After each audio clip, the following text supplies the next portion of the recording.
que je fais? Eh bien, je suis apicultrice avec mon mari.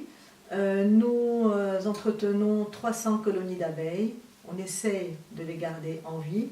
Je dis on essaye parce qu'on a beaucoup de problèmes en ce moment. Et de produire tout ce qu'on peut produire, tout ce que peuvent nous donner les abeilles. C'est-à-dire que nous produisons des miels monofloraux et multifleurs pour plaire à tout le monde, parce que dans les miels on trouve différents goûts très différents les uns des autres.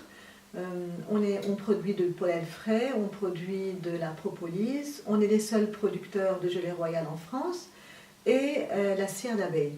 Et donc on vend directement aux consommateurs notre production, et puis en plus on partage notre savoir-faire en formant d'autres apiculteurs ailleurs dans le monde, dans des pays sous-développés, et on reçoit énormément de groupes ici, de tous les niveaux, tous les âges, pour partager avec eux notre passion, pour leur montrer comment on travaille, pour leur parler de l'apiculture, de l'importance des insectes, de l'abeille, des produits de la ruche, etc.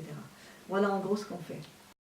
On a été piqué par l'abeille la première fois en 1989, quand on est venu habiter Milly-la-Forêt, et on s'était éloigné de la banlieue de Paris, où mon mari jouait de la musique avec un groupe. Donc on est venu habiter Milly, on s'est éloigné du groupe de musique et on se demandait ce qu'on pouvait faire dans la région. Naturellement est venue l'idée de la forêt, on est dans la forêt, et pourquoi pas les abeilles? Pourquoi pas au début? Donc pour acheter les 2 premières ruches, il a fallu vendre la guitare. On a acheté les 2 premières ruches qui ont produit du miel, qu'on a revendu pour acheter cette même guitare.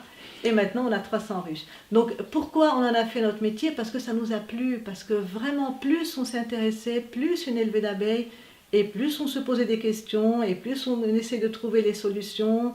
Et c'était, on voyait bien qu'on serait heureux en vivant avec les abeilles. C'était vraiment, c'est toujours une passion. Donc on n'a pas lâché notre métier respectif tout de suite, évidemment, petit à petit, moi la première, lui après, et maintenant on essaye d'en vivre complètement. Des fois ça va, des fois ça ne va pas, c'est pas simple, mais c'est le risque du métier. Quand on veut vivre d'une passion, il y a toujours un risque. Voilà, on le prend.